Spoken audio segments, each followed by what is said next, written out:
ಇತ್ತ ಮತ್ತೊಂದೆಡೆ ಆಫೀಸ್ನಲ್ಲಿರೋ ಎಲ್ಲರನ್ನ ರುದ್ರ ಮೀಟಿಂಗ್ ಹಾಲ್ಗೆ ಬರೋದಕ್ಕೆ ಹೇಳಿದ್ರಿಂದ ಎಲ್ಲೂ ಅಲ್ಲಿಗೆ ಬಂದು ಕಾಯ್ತಾ ಇದ್ದಾರೆ ಎಲ್ಲರೂ. ರಂಜಿನಿಗೂ ಮೇಲ್ ಬಂದಿದ್ದರಿಂದ ಆಕೆ ಕೂಡ ಎದ್ದು ಹೋಗೋದಕ್ಕೆ ಮುಂದಾದಾಗ, ರಂಜಿನಿ ತಡಿ, ನಾವಿಬ್ಬರು ಜೊತೆಯಲ್ಲೇ ಹೋಗೋಣ ಅಂತಂದ ರುದ್ರ.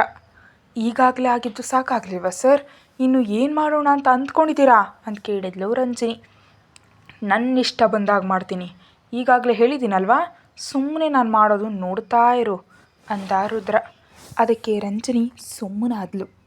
ಸರಿಯಾಗಿ 5 ನಿಮಿಷಗಳ ನಂತರ ರುದ್ರ ಎದ್ದು ರಂಜನಿಯ ಜೊತೆಗೂಡಿ ಮೀಟಿಂಗ್ ಹಾಲ್ಗೆ ಹೋಗೋಷ್ಟರಲ್ಲಿ ಹಾಲ್ ಪೂರ್ತಿ ಗೊಂದಲಮಯವಾಗಿತ್ತು.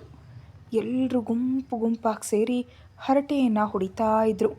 ಒಮ್ಮೆಗೆ ರುದ್ರನ ಎಂಟ್ರಿಯೊಂದಿಗೆ ಅವನ ಹೆಜ್ಜೆ ಸದ್ದನ್ನು ಕೇಳಿದ್ಲೇ ಎಲ್ಲರೂ ಸುಮ್ಮನಾದರು. ನೇರವಾಗಿ ವೇದಿಕೆ ಮೇಲೆ ಹೋದ ರುದ್ರ ಎಲ್ಲರ ಕಡೆ ನೋಡಿ, ಈ ದಿನ ನೀವೆಲ್ಲರೂ ಯಾವುದೋ ಗಂಭೀರವಾದ ಮತ್ತು ಮುಖ್ಯವಾದ ಚರ್ಚೆಯಲ್ಲಿದ್ದೀರಾ ಅಂತ ಅನ್ನಿಸ್ತಿದೆ, ಅದೇನಂತ ಕೇಳಬೇಕಂತ ಅನ್ನಿಸ್ತಿದೆ, ಅದಕ್ಕೆ ಕೆಲಸ ನಿಲ್ಲಿಸಿ ಹೀಗೆ ಮೀಟಿಂಗ್ ಏರ್ಪಾಟ್ ಮಾಡಿದ್ದೀನಿ ಅಂತ ಬಹಳ ಕೂಲಾಗಂದ. ಅದನ್ನು ಕೇಳಿ ಒಬ್ಬರು ಒಂದು ಮಾತು ಆಡದೆ ಸುಮ್ಮನೆ ಇದ್ದರು. ಸರಿ, ನಿಜಕ್ಕೂ ವಿಷಯಕ್ಕೆ ಬರ್ತೀನಿ. ನಿಮ್ಮೆಲ್ರಿಗೂ ನನ್ನ ಬಗ್ಗೆ ಚೆನ್ನಾಗಿ ತಿಳಿದಿದೆ ಅಂತ ಅಂದ್ಕೊಂಡಿದ್ದೀನಿ. ತಿಳಿಯದವ್ರು ಯಾರಾದರೂ ಇದ್ದರೆ ಈಗ ತಿಳ್ಕೊಳ್ಳಿ. ನನಗೆ ತಮ್ಮ ಕೆಲಸ ಪಕ್ಕಕ್ಕಿಟ್ಟು ಬೇರೆಯವರ ವೈಯಕ್ತಿಕ ವಿಷಯಗಳಲ್ಲಿ ಆಸಕ್ತಿ ತೋರಿಸೋರನ್ನ ಕಂಡ್ರೆ ಪರಮ ಅಸಹ್ಯ. ಅಂಥವ್ರನ್ನ ನನ್ನ ಆಫೀಸ್ನಲ್ಲಿ ಮಾತ್ರ ಅಲ್ಲ, ನನ್ನ ಹತ್ರ ಕೂಡ ಇರೋದಕ್ಕೆ ಬಿಡೋದಿಲ್ಲ. ಮತ್ತು ಈ ಆಫೀಸ್ನಲ್ಲಿ ಬಹಳಷ್ಟು ನಿಯಮಗಳಿವೆ. ಸಿಬ್ಬಂದಿಗಳಾದ ನೀವೆಲ್ಲರೂ ಆ ನಿಯಮಗಳನ್ನ ಪಾಲಿಸ್ಬೇಕು. ಹಾಗೆ ಇಷ್ಟ ಇರೋರು ಮಾತ್ರ ಇಲ್ಲಿ ಕೆಲಸ ಮಾಡಿ, ಇಲ್ದಿದ್ರೆ ಈಗಲೇ ಈ ಕ್ಷಣನೇ ರಾಜೀನಾಮೆ ನೀಡಿ ಒಟ್ಟು ಹೋಗ್ಬೋದು. ಸಂಬಳ ಪಡೀತಾ ಕೆಲಸ ಬಿಟ್ಟು ಇಲ್ಲಿ ಗಲ್ಲಿ ಎಪ್ಸೋರ್ಗೆ ಇಲ್ಲಿ ಜಾಗ ಇಲ್ಲ ಅಂತ ಹೇಳಿ 1 ನಿಮಿಷ ಮೌನವಾದ ರುದ್ರ. ಅವನು ನೇರವಾಗಿ ತಮಗೆ ಎಚ್ಚರಿಕೆ ನೀಡ್ತಿದ್ದಾನೆ ಅಂತ ಅರ್ಥ ಮಾಡ್ಕೊಂಡಂಥ ಸಿಬ್ಬಂದಿಗಳು ಒಮ್ಮೆಲೆ ತಲೆಯನ್ನು ತಗ್ಸಿದ್ರು. ಆಗ ರುದ್ರ ಮತ್ತೆ ಮಾತಾಡ್ತಾ, ಸರಿ, ಈಗ ನೇರವಾಗಿ ವಿಷಯಕ್ಕೆ ಬರ್ತೀನಿ.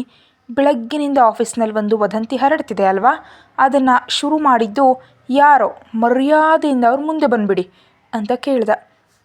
ಅದಕ್ಕೆಲ್ಲರೂ ಒಬ್ಬರು ಮುಖ ಒಬ್ಬರು ನೋಡ್ಕೊಳ್ತಾ ಸುಮ್ಮನಿದ್ರೆ ಹೊರತು ಒಬ್ಬರೂ ಮುಂದೆ ಬರೋ ಧೈರ್ಯ ಮಾಡಲೇ ಇಲ್ಲ. ಆಗ ರುದ್ರ ದೀರ್ಘವಾಗಿ ಒಂದು ಉಸಿರು ತಗೊಂಡು, ಸರಿ, ಹಾಗಾದರೆ ನೀವು ಮುಂದೆ ಬರೆದಿದ್ರೆ ನಾನೇ ಅವ್ರನ್ನ ಮುಂದೆ ತರ್ತೀನಿ ಅಂತ ಹೇಳಿ ಪಕ್ಕದಲ್ಲೇ ಇದ್ದ ಆಶಾಳನ್ನು ನೋಡಿ, ಮಿಸ್ ಆಶಾ, ಮೊದಲು ನಿಮ್ಮಿಂದಲೇ ಶುರು ಮಾಡೋಣ. ನೀನು ಬಂದಾಗ ಮೊದಲು ಇಲ್ಲಿ ಯಾರ್ಯಾರು ಅದ್ರ ಬಗ್ಗೆ ಮಾತಾಡ್ತಾ ಇದ್ರು ಅಂತ ಕೇಳಿದ ರುದ್ರ. ಆಗ ಆಶಾ 4 ಹೆಸರನ್ನು ಹೇಳಿದ್ಲು.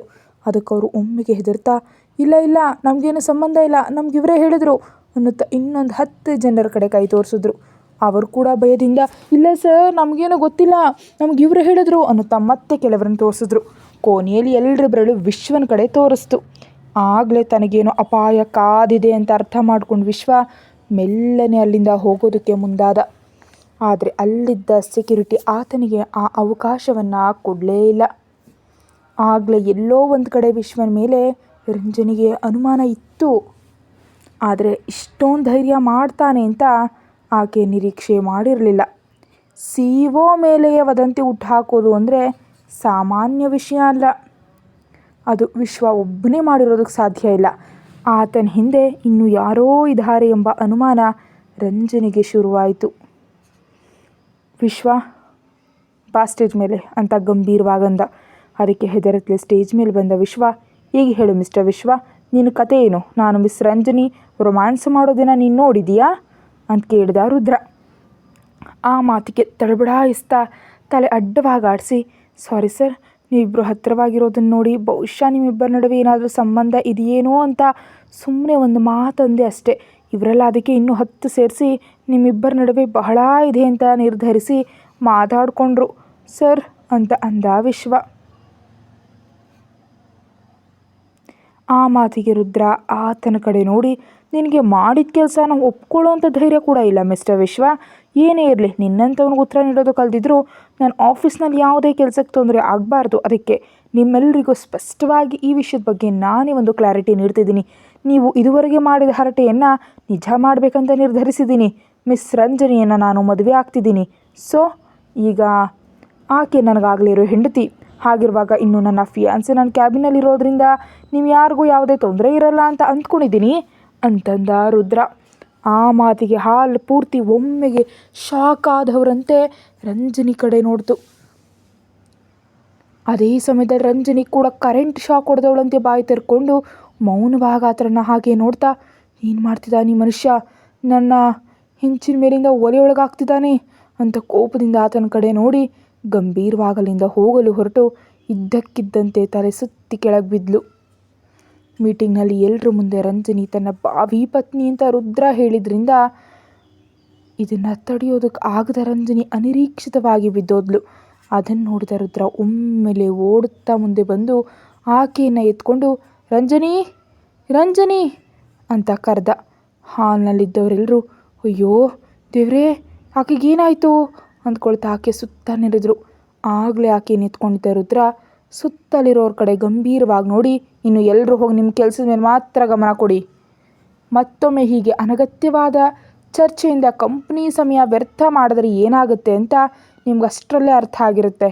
ಮೀಟಿಂಗ್ ಮುಗಿತು, ಕೆಲಸಕ್ಕೆ ಹೋಗಿ ಅಂತ ಹೇಳಿ ರಂಜನಿಯನ್ನು ನೇರವಾಗಿ ತನ್ನ ಕ್ಯಾಬಿನ್ಗೆ ಕರ್ಕೊಂಡು ಹೋಗಿ ಸೋಫಾದ ಮೇಲೆ ಮಲಗಿಸ್ದ. ಕೂಡಲೇ ಆಕೆ ಕೆನ್ನೆಗಳನ್ನ ತರ್ತಾ ರಂಜನಿ ಏನಾಯಿತು, ಏ ರಂಜನಿ ಅಂತ ಕರೆದ. ಆದರೆ ಅವಳಿಂದ ಯಾವುದೇ ಪ್ರತಿಕ್ರಿಯೆ ಬರಲಿಲ್ಲ. ಅದಕ್ಕೆ ಪಕ್ಕದಲ್ಲಿ ತನ್ನ ಟೇಬಲ್ ಮೇಲಿದ್ದ ನೀರು ತಂದು ಆಕೆ ಮೇಲೆ ಚುಮ್ಕಿಸ್ದ. ಅದಕ್ಕೂ ರಂಜನಿ ಎಚ್ಚರಗೊಳ್ಳಿಲ್ಲ. ಅಯ್ಯೋ ಏನಾಯ್ತು ಈ ಹುಡುಗಿಗೆ, ಇದ್ದಕ್ಕಿದ್ದಂತೆ ಹೀಗೆ ಬಿದ್ದಿದ್ದಾಳೆ ಯಾಕೆ, ಮದುವೆ ಆಗ್ತೀನಿ ಅಂತ ಮುಂಚೆಯೂ ಹೇಳಿದ್ನಲ್ವೇ, ಯಾವಾಗಲೂ ಇಲ್ಲದು ಈಗ ಯಾಕೆ ಹೀಗೆ ಗಾಬರಿ ಆದ್ಲು ಅಂದ್ಕೊಳತ್ಲೆ ಕೂಡಲೇ ಡಾಕ್ಟರ್ಗೆ ಕಾಲ್ ಮಾಡಿ ಆಫೀಸ್ನಲ್ಲಿ ತನ್ನ ಕ್ಯಾಬಿನ್ಗೆ ಬರೋದಕ್ಕೆ ಹೇಳ್ದ.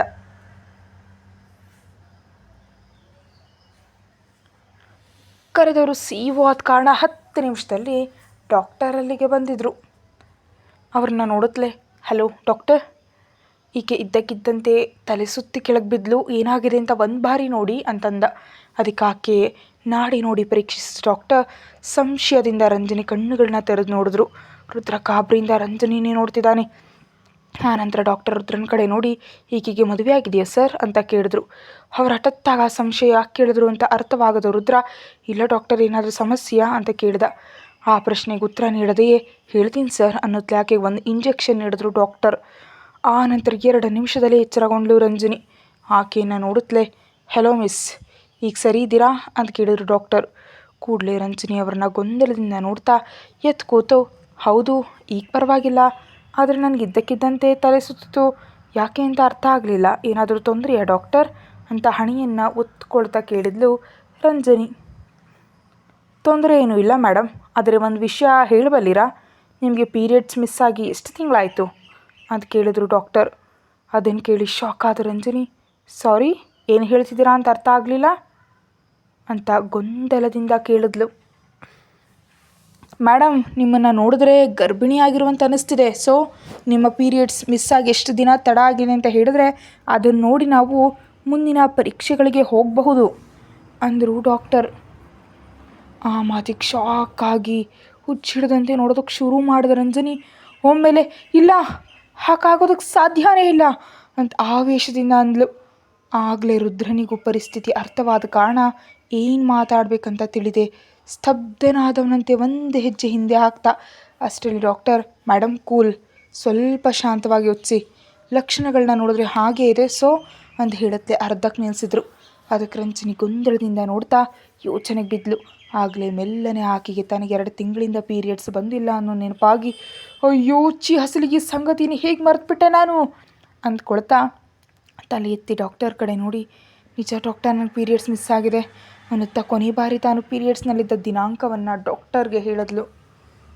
ಆ ದಿನಾಂಕವನ್ನು ಬರೆದುಕೊಂಡ ಡಾಕ್ಟರ್ ಅಂದರೆ ನಿಮಗೆ ಮುಗಿದು ಆಲ್ಮೋಸ್ಟ್ 2.5 ತಿಂಗಳು ದಾಟಿದೆ, ಸೊ ನೀವು ಪರೀಕ್ಷೆ ಮಾಡಿಸ್ಕೊಳ್ಳೋದು ತುಂಬ ಒಳ್ಳೆಯದು, ಒಂದು ಬಾರಿ ಚೆಕಪ್ಗಾಗಿ ನಮ್ಮ ಕ್ಲಿನಿಕ್ಗೆ ಬನ್ನಿ, ಹತ್ತಿರದಲ್ಲಿದೆ ಅಂತ ಹೇಳಿ ಹೊರಟು ಹೋದರು ಡಾಕ್ಟರ್. ರಂಜನಿಗೆ ಎಲ್ಲವೂ ಗೊಂದಲಮಯವಾಗಿ ಅನ್ನಿಸ್ತು. ನಿಜಕ್ಕೂ ತಾನು ಗರ್ಭಿಣಿ ಹೇಗಾದೆ ಎಂಬುದು ಆಕೆಗೆ ಅರ್ಥ ಆಗ್ತಿಲ್ಲ. ಆ ಸಮಯದಲ್ಲಿ ಅಲ್ಲೇ ಇದ್ದ ರುದ್ರನ ಮುಖ ನೋಡಲು ಕೂಡ ಆಕೆಗೆ ತೊಂದರೆ ಅನ್ನಿಸ್ತಿತ್ತು. ಅದಕ್ಕೆ ಮೊದಲು ಹೋಗಿ ಚೆಕಪ್ ಮಾಡಿಸ್ಕೊಂಡು ಇದು ನಿಜಾನೋ ಸುಳ್ಳು ಅಂತ ತಿಳ್ಕೊಳ್ಬೇಕು ಅಂತ ಅಂದ್ಕೊಂಡು ಮೆಲ್ಲನೆ ಅಲ್ಲಿಂದ ಎದ್ದು ಹೊರಗೆ ಹೋಗೋದಕ್ಕೆ ಮುಂದಾದ್ಲು.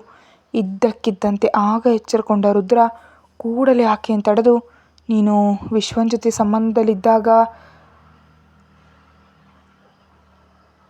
ಸುರಕ್ಷಿತ ಕ್ರಮಗಳನ್ನ ಬಳಸಲಿಲ್ವಾ ಅಂತ ಕೇಳ್ದ.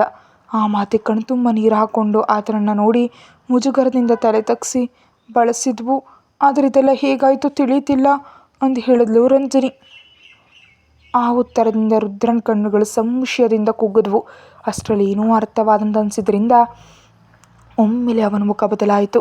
ಕೂಡಲೇ ರಂಜನಿ ಜೊತೆ, ಸರಿ ಬಾ, ಒಂದು ಬಾರಿ ಟೆಸ್ಟ್ ಮಾಡಿಸಿದ್ರೆ ವಿಷಯ ಏನಂತ ತಿಳಿಯುತ್ತೆ ಅಂತಂದ ರುದ್ರ. ಆ ಮಾತಿಗೆ ರಂಜನಿ ಆತನ ಕಡೆ ಆಶ್ಚರ್ಯದಿಂದ ನೋಡ್ತಾ, ಇದೇನು, ನಾನು ತಾಯಿ ಆಗಲಿದ್ದೀನಿ ಅಂತ ತಿಳಿದ್ರೂ ಕೂಡ ಸ್ವಲ್ಪನೂ ಕೋಪ ಮಾಡ್ಕೊಳ್ಳದೆ ನಾನೇ ಜೊತೆಗಿರಲು ಸಿದ್ಧನಾದ್ನಲ್ಲ ಅಂತ ಮನಸ್ಸಿನಲ್ಲಿ ಅಂದ್ಕೊಳ್ಳತ್ಲೇ ಹೊರಗೆ ಮಾತ್ರ ತಲೆ ಅಡ್ಡವಾಗಾಡಿಸಿ, ನೀವು ಬರೋ ಅಗತ್ಯ ಇಲ್ಲ ಸರ್, ನಾನೇ ಹೋಗ್ತೀನಿ ಅಂತ ಹೇಳಿ ಅಲ್ಲಿಂದ ಅವಸರವಾಗಿ ಹೊರಬಂದ್ಲು ರಂಜನಿ. ಹೊರಗೆ ವಿಶ್ವ ಆಕೆಗಾಗಿ ಕಾಯ್ತಾ ಅತ್ತ ಇತ್ತ ತಿರುಗ್ತಾ ಇದ್ದ. ಆತನನ್ನು ನೋಡಿದ ಕೂಡಲೇ ಕಳೆದ ಬಾರಿ ಅವರಿಬ್ಬರು ಭೇಟಿಯಾಗಿದ್ದು ನೆನಪಾದಂಥ ರಂಜನಿಗೆ ತಡೆಯಲಾರದಷ್ಟು ಕೋಪ ಬಂತು. ಕೆನ್ನೆಗೆ ಬಾರಿಸಿದ್ಲು ಅವನಿಗೆ. ಆ ಏಟಿಗೆ ಕಣ್ಣು ಕತ್ತಲೆ ಬಂದಂತಾಗಿದ್ದಲ್ಲದೆ ಕೋಪದಿಂದ ಆಕೆಯನ್ನು ನೋಡಿದ ವಿಶ್ವ. ಯಾಕೆ ಹಾಗೆ ನೋಡ್ತಿದ್ಯಾ, ಕಣ್ಣು ಕಿತ್ತು ಬಿಡ್ತೀನಿ ಅಂತ ಬೆರಳು ತೋರಿಸಿ ಬೆದರಿಸಿದ ರಂಜನಿ ಅಲ್ಲಿಂದ ಕ್ಲಿನಿಕ್ ಕಡೆ ಹೋಗ್ತಾ, ನಿಜಕ್ಕೂ ಇದು ಹೇಗೆ ಸಾಧ್ಯ, ನಿಜವಾಗಿಯೂ ನಾನು ಗರ್ಭಿಣಿನಾ, ಒಂದು ವೇಳೆ ಅದೇ ನಡೆದ್ರೆ ನನ್ನ ಪರಿಸ್ಥಿತಿ ಏನು, ನನ್ನ ಹೊಟ್ಟೆಯಲ್ಲಿರೋ ಮಗುವಿನ ಪರಿಸ್ಥಿತಿ ಏನು, ಆಗ ನಾನು ಈ ಮಗುವನ್ನು ಬೆಳೆಸ್ಬೇಕಾ ಅಥವಾ ಬಿಟ್ಟು ಬಿಡಬೇಕಾ, ಹಸಲಿಗೆ ಮಗುವಿಗೆ ತಂದೆ ಯಾರಾಗಿರ್ತಾರೆ, ದೇವರೇ ನನಗೆ ಹುಚ್ಚು ಹಿಡಿತಿದೆ ಅಂದ್ಕೊಳ್ತಾ ಆಫೀಸ್ ಪಕ್ಕದಲ್ಲಿದ್ದ ಕ್ಲಿನಿಕ್ಗೆ ಹೋದ್ಲು ರಂಜನಿ. ಕ್ಲಿನಿಕ್ನಲ್ಲಿ ಡಾಕ್ಟರ್ ಆಕೆಗೆ ಟೆಸ್ಟ್ ಮಾಡಿಕೊಳ್ಳಲು ಪ್ರೆಗ್ನೆನ್ಸಿ ಸ್ಟ್ರಿಪ್ ನೀಡಿದ್ರು. ರಂಜನಿ ವಾಶ್ರೂಮ್ಗೆ ಹೋಗಿ ಟೆಸ್ಟ್ ಮಾಡಿಕೊಂಡ್ಳು. ಅದು ಪಾಸಿಟಿವ್ ಅಥವಾ ನೆಗೆಟಿವ್ ಬರಲು ಹಿಡಿದ ಆ 30 ಸೆಕೆಂಡ್ಗಳು ಆಕೆಗೆ ಒಂದು ಯುಗದಂತ ಅನ್ನಿಸ್ತು. ಆಕೆ ಸಂಶಯ ಮತ್ತು ಭಯವನ್ನು ನಿಜ ಮಾಡ್ತಾ ಆ ಸ್ಟ್ರಿಪ್ ಮೇಲೆ ಪಾಸಿಟಿವ್ ಅನ್ನೋದಕ್ಕೆ ಗುರುತಾಗಿ 2 ಗೆರೆಗಳು ಕಂಡವು ಅಷ್ಟೇ. ಒಂದು ಕ್ಷಣ ರಂಜನಿ ಎದೆ ಬಡಿತಾ ನಿಂತು ಮತ್ತೆ ಹೊಡ್ಕೊಂತು. ಅಲ್ಲಿವರೆಗೆ ಎಲ್ಲೋ ಒಂದು ಕಡೆ ನೆಗೆಟಿವ್ ಆಗಿರ್ಬೋದು ಅಂದ್ಕೊಂಡಿದ್ದ ಆಕೆ ಆಸೆಗಳೆಲ್ಲ ಆವಿಯಾದವು. ಆದ್ದರಿಂದ ಪರಿಸ್ಥಿತಿನ ಹೇಗೆ ನಿಭಾಯಿಸ್ಬೇಕಂತ ಅರ್ಥ ಆಗಲಿಲ್ಲ. ಆ ಆತಂಕಕ್ಕೆ ಇದ್ದಕ್ಕಿದ್ದಂತೆ ತಲೆ ಸುತ್ತದಂತೆ ಅನಿಸಿದ್ರಿಂದ ಪಕ್ಕದಲ್ಲಿದ್ದ ಕೋಡಿಯನ್ನು ಹಿಡ್ಕೊಂಡು ಮೆಲ್ಲನೆ ಹೊರಬಂದ ರಂಜನಿ ಡಾಕ್ಟರ್ ಹತ್ರ ಹೋಗದೆ ನೇರವಾಗಿ ಆಫೀಸಿಗೆ ಬಂದು ಅಳುತ್ತಾ ಅವಸರದಿಂದ ರುದ್ರನ ಕ್ಯಾಬಿನ್ಗೆ ಹೋದ್ಲು. ಅಲ್ಲೇ ಇದ್ದ ರುದ್ರ ಬಹಳ ಕಾತರದಿಂದ ಆಕೆಗಾಗಿ ಕಾಯ್ತಾ ಇದ್ದ. ಅವನನ್ನು ನೋಡಿದ ರಂಜನಿ ಏನನ್ನು ಹೇಳದೆ ಅವನ ಕಣ್ಣುಗಳನ್ನೇ ಒಂದು ಕ್ಷಣ ನೇರವಾಗಿ ನೋಡಿ ಅಳುತ್ತಲೇ ತನ್ನ ಬ್ಯಾಗ್ ತಗೊಂಡು ಕೆಳಗೆ ಹೊರಟು ಹೋದ್ಲು. ಆಕೆ ಅಳುವನ್ನು ನೋಡಿದ ರುದ್ರನಿಗೆ ಏನು ಅರ್ಥವಾದಂತ ಅನಿಸಿದ್ರಿಂದ ಕೂಡಲೇ ಡಾಕ್ಟರ್ಗೆ ಫೋನ್ ಮಾಡಿ,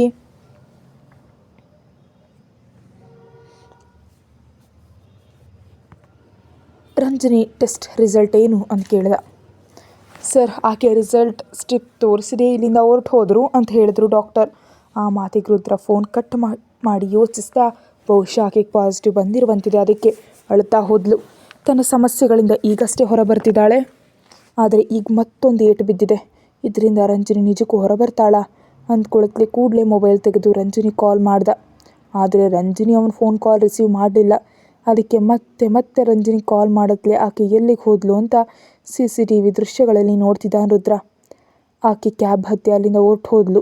ನಿಜ ಹೇಳಬೇಕಂದ್ರೆ ಆಗಲೇ ಆಫೀಸ್ನಿಂದ ಹೊರಬರತ್ಲೆ ಫೋನ್ ಸೈಲೆಂಟ್ನಲ್ಲಿ ಇರಿಸಿದ್ದ ರಂಜನಿ ಮತ್ತೆ ಅದನ್ನು ತೆಗಿಲಿಲ್ಲ. ಅದಕ್ಕೆ ರುದ್ರ ಎಷ್ಟು ಕಾಲ್ ಮಾಡಿದ್ರೂ ಆಕೆಗೆ ತಿಳಿಯಲಿಲ್ಲ. ಆ ನಂತರ ಸ್ವಲ್ಪ ಹೊತ್ತಿಗೆ ಆಫೀಸ್ನಿಂದ ಹೊರಟ ರಂಜನಿ ನೇರವಾಗಿ ಮನೆಗೆ ಹೋದ್ಲು. ಆಕೆ ಇದ್ದಕ್ಕಿದ್ದಂತೆ ಮನೆಗೆ ಬಂದಿದ್ದರಿಂದ ಮಾಲತಿ ಮತ್ತು ಕವಿತಾ ಆಶ್ಚರ್ಯಪಟ್ಟು, ಏನಾಯ್ತು ರಂಜನಿ, ಈ ಸಮಯದಲ್ಲಿ ಬಂದಿದೆಯಾ ಅಂತ ಕೇಳಿದರು. ಆ ಪ್ರಶ್ನೆಗೆ ರಂಜನಿ ಯಾವುದೇ ಉತ್ತರ ನೀಡದೆ ನೇರವಾಗಿ ತನ್ನ ರೂಮಿಗೆ ಹೋಗಿ ಬಾಗಿಲನ್ನು ಗಟ್ಟಿಯಾಗಿ ಮುಚ್ಕೊಂಡ್ಳು. ಅದನ್ನು ನೋಡಿದ ಆಕೆ ತಾಯಿ ಮಾಲತಿ, ಏನಾಯ್ತು ಇವಳಿಗೆ, ಈ ಮಧ್ಯೆ ಹೀಗೆ ವಿಚಿತ್ರವಾಗಿ ನಡ್ಕೊಳ್ತಿದ್ದಾಳೆ ಅಂತ ಸಂಶಯದಿಂದ ಅಂದರು. ಇನ್ನೇನಿದೆ, ತನ್ನ ಬಾಸ್ ಏನೋ ಅಂದಿರ್ತಾರೆ, ಅದಕ್ಕೆ ಆಕೆ ಹೀಗೆ ಬೇಜಾರು ಮಾಡಿಕೊಂಡು ಬಂದು ರೂಮ್ ಸೇರ್ಕೊಂಡಿದ್ದಾಳೆ. ಆ ಹುಡುಗನನ್ನು ನೀನು ಸ್ವಲ್ಪ ಹತೋಟಿಯಲ್ಲಿ ಇಡಬೇಕು ಮಾಲತಿ ಅಂತ ಅಂದ್ಲು ಕವಿತಾ. ಅಯ್ಯೋ, ಆ ಹುಡುಗ ಬಹಳ ಒಳ್ಳೆಯವನು, ಇದೇ ತಿಕ್ಲು, ಮೇಲಾಗಿ ಸಣ್ಣ ಸಣ್ಣ ವಿಷಯಗಳಿಗೂ ಬೇಜಾರು ಮಾಡ್ಕೊಳ್ತಾನೇ ಇರ್ತಾಳೆ ಅಂತ ಅಂದ್ಲು ಮಾಲತಿ. ನೀನು ಇರಬೇಕಾದವಳೆ ಅಮ್ಮ, ಯಾವ ತಾಯಿ ಆದರೂ ಮಗಳಿಗೆ ಬೆಂಬಲ ನೀಡ್ತಾರೆ. ನೀನು ನೋಡಿದ್ರೆ ಆಕೆ ಜೊತೆಯರಿಗೆ ಇರೋವಂಥ ಗೆಳತಿಯರಿಗೆ ಬೆಂಬಲ ನೀಡ್ತೀಯ.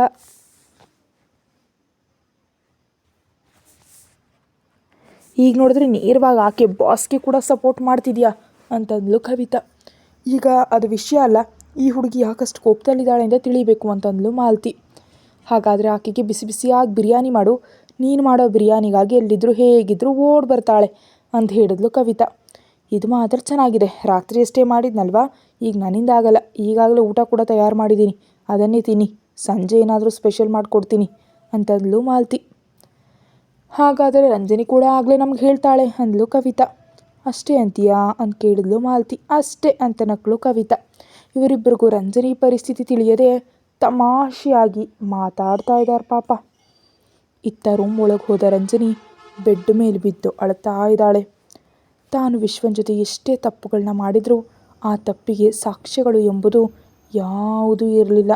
ಆದರೆ ಆ ತಪ್ಪು ಈಗ ತನ್ನ ಮಗುವಿನ ರೂಪದಲ್ಲಿ ಕಾಡುವಂತಿದೆ ಅಂದ್ಕೊಂಡು ಆಕೆಗೆ ಅಳು ನಿಲ್ತಾ ಇಲ್ಲ.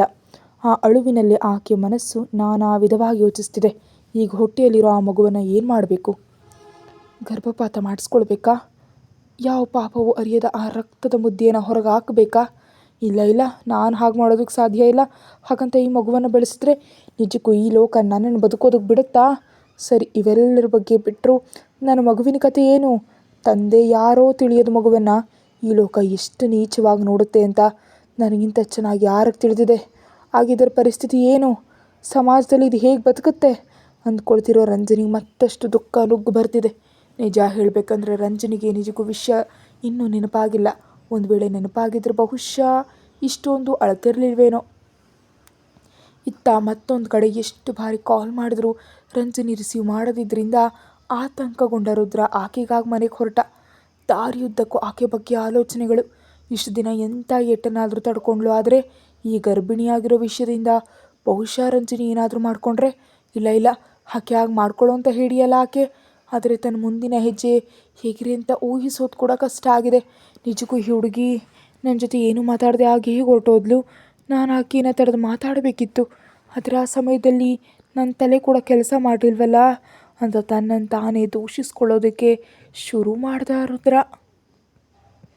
ಮತ್ತೊಂದೆಡೆ ರಂಜನಿ ನಂಬರ್ ತರುವಂತೆ ಅನ್ಸೂಯ ಹೇಳಿದ ವ್ಯಕ್ತಿ ಅದೇ ದಿನ ಆಕೆಗೆ ನಂಬರ್ ತಂದು ನೀಡಿದ್ರಿಂದ ಆ ನಂಬರ್ನ ತನ್ನ ಮೊಬೈಲ್ನಲ್ಲಿ ಸೇವ್ ಮಾಡಿಕೊಂಡ ಅನ್ಸೂಯ ನಾಳೆ ವೀರ ರೆಸ್ಟೋರೆಂಟ್ಗೆ ಹೋದ ಮೇಲೆ ಆಕೆಗೆ ಫೋನ್ ಮಾಡಬೇಕು ಅಂತ ಅಂದ್ಕೊಂಡು ನಿರ್ಧಾರ ಮಾಡಿದ್ಲು.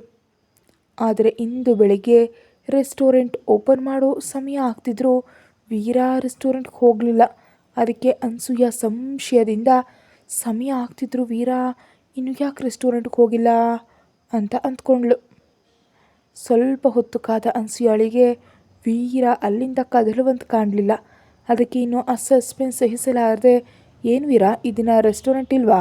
ಆಫೀಸ್ಗೆ ಏನಾದರೂ ರಜೆ ನೀಡಿದಾರಾ ಅಂತ ಕೇಳಿದ್ಲು ಅನ್ಸೂಯ. ರೆಸ್ಟೋರೆಂಟ್ ಯಾಕಿಲ್ಲ, ಇದೆ, ನಮ್ಮ ಸ್ಟಾಫ್ ಈಗಾಗಲೇ ಓಪನ್ ಕೂಡ ಮಾಡಿದ್ದಾರೆ, ಆದರೆ ನಾನೇ ಹೋಗಿಲ್ಲ ಅಂತ ಕೂಲಾಗಂದ ವೀರ. ಅದೇ ಯಾಕೆ ಅಂತ ಕೇಳ್ತಿದ್ದೀನಿ ಅಂತ ಅಂದ್ಲು ಅನ್ಸೂಯ. ಯಾಕೆ ಅಂದರೆ ಈ ದಿನ ನಿನಗೆ ಹಾಸ್ಪಿಟಲ್ನಲ್ಲಿ ಚೆಕಪ್ ಇದೆ, ನಿನ್ನನ್ನು ಕರ್ಕೊಂಡು ಹೋಗಬೇಕಲ್ವಾ, ಮರ್ತು ಹೋಯ್ತಾ ಅಂತ ಕೇಳಿದ ವೀರ. ಆ ಮಾತಿಗೆ ಅನ್ಸೂಯ ತನ್ನಲ್ಲೇ ತಲೆ ಚಿಚ್ಚಿಕೊಂಡು, ಅಬ್ಬಾ ಇದೊಂದಿದೆ ಅಲ್ವಾ, ಮರ್ತು ಹೋದೆ ಅಂದ್ಕೊಂಡು ವೀರ ಕಡೆ ನೋಡಿ, ವೀರ ನಾವು ಹಾಸ್ಪಿಟಲ್ಗೆ ಹೋಗೋದು ಬೇಡ, ಹೋದರೆ ಆ ಡಾಕ್ಟರ್ ಏನೇನೋ ಔಷಧಿಗಳನ್ನ ನೀಡ್ತಾರೆ, ಅವನ್ನೆಲ್ಲ ತೊಗೊಳೋದು ನನ್ನಿಂದ ಆಗಲ್ಲ ಅಂತ ಹಠ ಮಾಡ್ತಿದ್ದಾಳೆ ಅನ್ಸೂಯ. ಮತ್ತು ಆರೋಗ್ಯ ಸರಿ ಇಲ್ದಿದ್ರೆ ಟ್ಯಾಬ್ಲೆಟ್ಸ್ಗಳನ್ನ ನೀಡಿದೆ, ಚಾಕ್ಲೇಟ್ ಬಿಸ್ಕೆಟ್ ಕೊಡ್ತಾರಾ? ಅದೆಲ್ಲ ಆಗಲ್ಲ, ನಾಳೆಗೆ ಮಾತ್ರೆಗಳು ಕೂಡ ಇಲ್ಲ, ಈ ದಿನ ಖಂಡಿತ ಹೋಗಲೇಬೇಕು, ಚೆಕಪ್ ಮಾಡಿಸ್ಕೊಳ್ಳೇಬೇಕು ಅಂದ ವೀರ. ಆ ಮಾತಿಗಳು ಮುಖ ಮಾಡಿ, ತಪ್ಪಲ್ವ ಇದು ಅಂತ ಕೇಳಿದ್ಲು ಅನ್ಸೂಯ. ಖಂಡಿತ ಇದು ಮಿಸ್ ಆಗೋದೇ ಇಲ್ಲ, ಬಾಬಾ ತಡ ಆಗ್ತಿದೆ, ನಾನು ಈಗಾಗಲೇ ಅಪಾಯಿಂಟ್ಮೆಂಟ್ ತೊಗೊಂಡಿದ್ದೀನಿ, ನೀನು ರೆಡಿ ಆದರೂ ಹೊರಡೋಣ ಅಂದ ವೀರ. ಇನ್ನು ಈ ದಿನ ರಂಜನಿ ಜೊತೆ ಮಾತಾಡೋದಕ್ಕಾಗಲ್ಲ ಅಂದ್ಕೊಂಡು ಅನ್ಸೂಯ ವೀರ ಜೊತೆ ಹಾಸ್ಪಿಟಲ್ಗೆ ಹೋಗೋದಕ್ಕೆ ಸಿದ್ಧವಾಗ್ತಾ, ವೀರ ನನಗೆ ನಿಜಕ್ಕೂ ಶಕ್ತಿನೇ ಇಲ್ಲ, ನೀನೇ ರೆಡಿ ಮಾಡಬಾರ್ದಾ ಅಂತ ಮುದ್ದ ಕೇಳಿದ್ಲು. ಮಾಡ್ಬೋದು, ಆದರೆ ಆಗ ನೀನನ್ನು ಒಪ್ಕೊಳ್ಳೋದು ಸುಮ್ಮನಿರೋದು ನನಗೆ ದೊಡ್ಡ ಪರೀಕ್ಷೆ ಆಗುತ್ತೆ, ಈಗ ಆ ಪರೀಕ್ಷೆ ಬರೆಯೋ ಮೂಡ್ ನನಗಿಲ್ಲ. ಅದಕ್ಕೆ ನೀನೇ ಹೋಗಿ ರೆಡಿಯಾಗು ಅನ್ನುತ್ತಾ ಆಕೆಯನ್ನು ಬೆಡ್ರೂಮಿಗೆ ಕಳಿಸ್ತಾ ವೀರ. ಮತ್ತೊಂದೆಡೆ ಹಾಸ್ಪಿಟಲ್ನಲ್ಲಿರೋ ಸುರಭಿಯನ್ನು ಕ್ಷಣ ಕಾಲವೂ ಬಿಡ್ತಾ ಇಲ್ಲ ವೀರೇಂದ್ರ. ಅದನ್ನು ನೋಡ್ತಿರೋ ಚಂದ್ರನಿಗೆ ಹೊಟ್ಟೆ ಉರಿತಿದೆ. ಆಕೆಗೆ ಏನು ಬೇಕಿದ್ರು ವೀರೇಂದ್ರನೇ ಹತ್ತಿರ ನಿಂತು ನೋಡ್ಕೊಳ್ತಾ ಇದ್ದಾನೆ. ನಿಜ ಹೇಳಬೇಕಂದ್ರೆ ವೀರೇಂದ್ರನಿಗೆ ಅದೆಲ್ಲ ಅಗತ್ಯ ಇಲ್ಲ, ಅಷ್ಟು ಆಸಕ್ತಿ ಕೂಡ ಇಲ್ಲ. ಆದರೆ ತಾನು ಸುರಭಿಗೆ ಹತ್ತಿರವಾಗಿದ್ದರೆ ಚಂದ್ರ ಇರಿಟೇಟ್ ಆಗೋದನ್ನು ಗಮನಿಸ್ತಿರೋ ಆತನಿಗೆ ಖುಷಿ ಆಗ್ತಿದೆ. ನಿಜ ಹೇಳಬೇಕಂದ್ರೆ ವೀರೇಂದ್ರನಿಗೆ ಅದನ್ನು ಮಾಡೋ ಇಂಟ್ರೆಸ್ಟ್ ನಿಜವಾಗ್ಲೂ ಇರಲಿಲ್ಲ. ಕೇವಲ ಚಂದ್ರನಿಗೆ ಕಿರಿಕಿರಿ ಮಾಡಬೇಕು ಅಂತ ಈ ಕೆಲಸ ಮಾಡ್ತಾ ಇದ್ದಾನೆ. ಹಾಗಾಗಿ ಖುಷಿಯಿಂದ ಮಾಡ್ತಿದ್ದಾನೆ ಅಷ್ಟೇ. ಅದಕ್ಕೆ ಬೇಕಂತಲೇ ಸುರಭಿಗೆ ಇನ್ನೂ ಹತ್ತಿರ ಹೋಗ್ತಾ ಇದ್ದಾನೆ. ಇನ್ನು ವೀರೇಂದ್ರನ ಇರುವಿಕೆಯಿಂದ ಸುರಭಿ ಆಲೋಚನೆಗಳು ಬೇರೆ ಥರಾನೇ ಇವೆ. ತಾಯಿ ಯಾವಾಗ ವೀರೇಂದ್ರನನ್ನು ಮದುವೆ ಆಗು ಅಂತ ಹೇಳಿದಾಳೆಯೋ ಅಂದಿನಿಂದ ಆಕೆಗೆ ವೀರೇಂದ್ರನನ್ನು ಹೆಚ್ಚಾಗಿ ಗಮನಿಸೋದು ಅಭ್ಯಾಸವಾಯಿತು. ಅವನು ತನಗೆ ನೀಡ್ತಾ ಇರುವಂತಹ ಮರ್ಯಾದೆಗೆ, ತನ್ನನ್ನು ನೋಡ್ಕೊಳ್ತಾ ಇರೋ ರೀತಿಯಿಂದ ಆಕೆ ಪ್ರಭಾವಿತಳಾಗ್ತಾ ಇದ್ದಾಳೆ. ಮೇಲಾಗಿ 19 ವರ್ಷದ ಹುಡುಗಿ ಅಂದರೆ ಅತ್ತ ಅಪ್ರಾಪ್ತ ವಯಸ್ಕಳು ಅಲ್ಲ, ಇತ್ತ ಪೂರ್ಣ ವಯಸ್ಕಳು ಅಲ್ಲದ ಮಧ್ಯದ ಹಂತ. ಸೊ ವೀರೇಂದ್ರ ತೋರಿಸ್ತಿರೋ ಕಾಳಜಿಗೆ ಆಕೆ ತಾನಾಗಿಯೇ ಅವನ ಮೇಲೆ ಮನಸ್ಸು ಇಡೋದಕ್ಕೆ ಶುರು ಮಾಡಿದ್ಲು. ಆಕೆ ಕಣ್ಣುಗಳಲ್ಲಿ ತನ್ನ ಬಗ್ಗೆ ಫೀಲಿಂಗ್ಸ್ ಕಾಣಿಸ್ತಾ ಇರೋದು ವೀರೇಂದ್ರನಿಗೆ ಆಶ್ಚರ್ಯ ಅನಿಸಿದ್ರು ತನಗೆ ಬೇಕಾಗಿರೋದು ಕೂಡ ಅದೇ ಆದ ಕಾರಣ ಅವನಷ್ಟಾಗಿ ತಲೆ ಕೆಡಿಸ್ಕೊಳ್ಳಿಲ್ಲ. 2 ದಿನಗಳ ನಂತರ ಮೌನಿತಾಳನ್ನು ನೋಡಿಕೊಳ್ಳಲು ಒಬ್ಬ ನರ್ಸನ್ನು ಮನೆಗೆ ಕಳಿಸುವಂತೆ ಹೇಳಿ ಮೌನಿತಾಳನ್ನು ಡಿಸ್ಚಾರ್ಜ್ ಮಾಡಿದ್ರು ಡಾಕ್ಟರ್.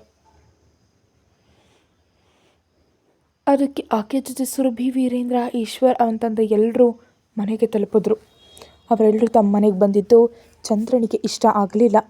ಅಂದು ಏನೋ ಮಾತಿಗಾಗಿ ಅಂದಿದ್ದ, ಆದರೆ ಅವರು ಮನೆಯಲ್ಲಿದ್ದರೆ ಆತನಿಗೆ ಅಸಮಾಧಾನವಾಗಿ ಉಸಿರು ಗಟ್ಟಿದಂತೆ ಅನಿಸ್ತಾ ಇದೆ.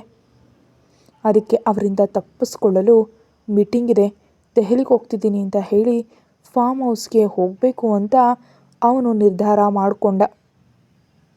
ಆದರೆ ತಾನು ಮನೆಯಲ್ಲಿ ಇಲ್ದಿದ್ರೆ ಅವರೆಲ್ಲ ಏನೇನು ಪ್ಲ್ಯಾನ್ ಮಾಡ್ತಾರೋ ಅಂತ, ಅದರಿಂದ ತನಗೆ ಎಲ್ಲಿ ನಷ್ಟ ಆಗುತ್ತೋ ಅಂತ ಹೆದರಿ ಸುಮ್ಮನಿದ್ದ ಚಂದ್ರ. ಮನೆಗೆ ಬಂದ ಮೇಲೆ ತನ್ನ ಮೇಲೆ ತನ್ನ ತಂದೆ ಮತ್ತು ಅಣ್ಣ ತೋರಿಸ್ತಾ ಇರೋ ಪ್ರೀತಿಗೆ ಪೂರ್ತಿಯಾಗಿ ಮೌನಿತಾ ಕರಗಿ ಹೋದ್ಲು. ಇಷ್ಟು ವರ್ಷ ತನ್ನ ಪ್ರೀತಿನ ಒಪ್ಪಲಿಲ್ಲ ಅಂತ ತಂದೆಯನ್ನು, ತನಗೆ ಸ್ವಲ್ಪವೂ ಬೆಂಬಲ ನೀಡಿದ ಅಣ್ಣನನ್ನು, ಇಬ್ಬರನ್ನು ಶತ್ರುಗಳಂತೆ ನೋಡ್ತಾ ಅವರಿಂದ ದೂರವಿದ್ಲು ಮೌನಿತಾ. ಅದೇ ಈ ಸಮಯದಲ್ಲಿ ತನ್ನ ಸ್ವಾತಂತ್ರ್ಯಕ್ಕೆ ಸ್ವಲ್ಪವೂ ಅಡ್ಡಿಪಡಿಸ್ತಿಲ್ಲ ಅಂತ ಚಂದ್ರ ಬೆಳೆಯಲು ಸಹಾಯ ಮಾಡಿದ್ಲು.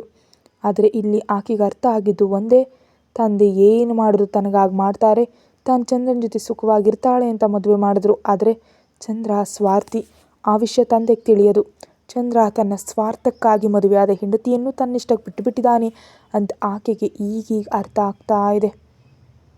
ಇನ್ನು ಈಶ್ವರನ ವಿಷಯಕ್ಕೆ ಬಂದರೆ ಅವನು ಮೊದಲಿನಿಂದಲೂ ಬಹಳ ಸಮಾಧಾನದ ಮನುಷ್ಯ. ರಾಜಕೀಯದ ಮೇಲೆ ಅಷ್ಟು ಆಸಕ್ತಿ ಏನು ಇಲ್ಲ. ತಂದೆ ಬಲವಂತಕ್ಕೆ ಯಾವಾಗಲೂ ಒಂದು ಬಾರಿ ಪೊಲಿಟಿಕ್ಸ್ನಲ್ಲಿ ಕಂಡ್ರೂ ಅವನ ಆಲೋಚನೆಗಳೇ ಬೇರೆ. ಯಾವಾಗಲೂ ಲಲಿತ ಕಲೆಗಳ ಮೇಲೆ ಆಸಕ್ತಿ ಹೊಂದಿದ್ದ. ಅಂಥ ವ್ಯಕ್ತಿಯನ್ನು ತಂದೆ ಎದುರು ತನ್ನ ಪ್ರೀತಿಗಾಗಿ ಹೇಳಿದ್ರೆ ಯಾಕೆ ನಿಲ್ತಾನೆ? ಇಲ್ಲಿಯೂ ಅದೇ ನಡೀತು. ಇವರಿಬ್ಬರ ನಿರ್ಲಕ್ಷ್ಯದಿಂದ ತನ್ನ ಬದುಕು ಹಾಳಾಯಿತು ಅಂದ್ಕೊಂಡ್ಲು ಮೌನಿತಾ. ಆ ಕೋಪದಿಂದಲೂ ಚಂದ್ರನನ್ನು ದೂರ ಇಟ್ಟು ತಾನಿಷ್ಟಪಟ್ಟ ವ್ಯಕ್ತಿಯೊಂದಿಗೆ ಜೀವನ ಕಳೀತಾ ಬಂದ್ಲು. ಆದರೆ ಯಾವ ವ್ಯಕ್ತಿಗಾಗಿ ಇಷ್ಟೊಂದು ಜನರನ್ನ ದೂರ ಇಟ್ಟು ಅವನ ಬಳಿ ಅನೈತಿಕವಾಗಿ ಬದುಕಿದ್ಲೋ, ಈಗ ಅವನೇ ದೂರ ತಳ್ಳಿದ್ರಿಂದ ತಡ್ಕೊಳ್ಳೋದಕ್ಕೆ ಮೌನಿತಾಳಿಗೆ ಸಾಧ್ಯ ಆಗಲಿಲ್ಲ. ಆದರೆ ಈ ಸಮಯದಲ್ಲಿ ತನಗಾಗಿ ಓಡಿ ಬಂದ ತವರು ಮನೆಯವ್ರನ್ನ ನೋಡಿ ಆಕೆ ಕೋಪ ಕರಗಿ ಹೋಯಿತು. ಅವರೆಲ್ಲರ ಬೆಲೆ ಆಕೆಗೆ ಈಗ ತಿಳಿಯಿತು. ಮರುದಿನ, ತಾತಯ್ಯ ನಾವಿನ್ನು ಹೊರಡೋಣವಾ, ನನ್ನ ಮುಖ್ಯವಾದ ಬಿಸ್ನೆಸ್ ಮೀಟಿಂಗ್ಸ್ ಇವೆ ಅಂತ ಕೇಳ್ದ ವೀರೇಂದ್ರ. ಆ ಮಾತಿಗೆ ಹಿರಿಯರು ಏನೋ ಹೇಳೋದು ಕೊಟ್ಟಾಗ, ಅಪ್ಪ ಅಣ್ಣ ಸ್ವಲ್ಪ ದಿನ ನನ್ನ ಜೊತೆ ಇರ್ತಾರೆ, ವೀರು ನೀನು ಹೋಗು ಅಂದ್ಲು ಮೌನಿತಾ.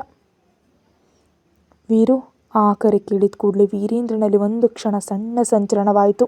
ತನ್ನ ಚಿಕ್ಕಂದಿನಲ್ಲಿ ಮೌನಿತಾ ಹಾಗೆ ಕರೀತಿದ್ಲು. ಅವನನ್ನು ಬಹಳ ಮುದ್ದಾಡ್ತಿದ್ಲು. ಆಕೆ ಮದುವೆ ನಂತರ ಅವಳು ಪರಮ ಶತ್ರುವಾದ್ಲು. ಆದರೆ ಮತ್ತೆ ಇಷ್ಟು ದಿನದ ನಂತರ ಆಕೆ ಹಾಗೆ ಕರೆದಿದ್ದಕ್ಕೆ ಅವನ ಮನಸ್ಸು ತುಂಬಿ ಬಂತು.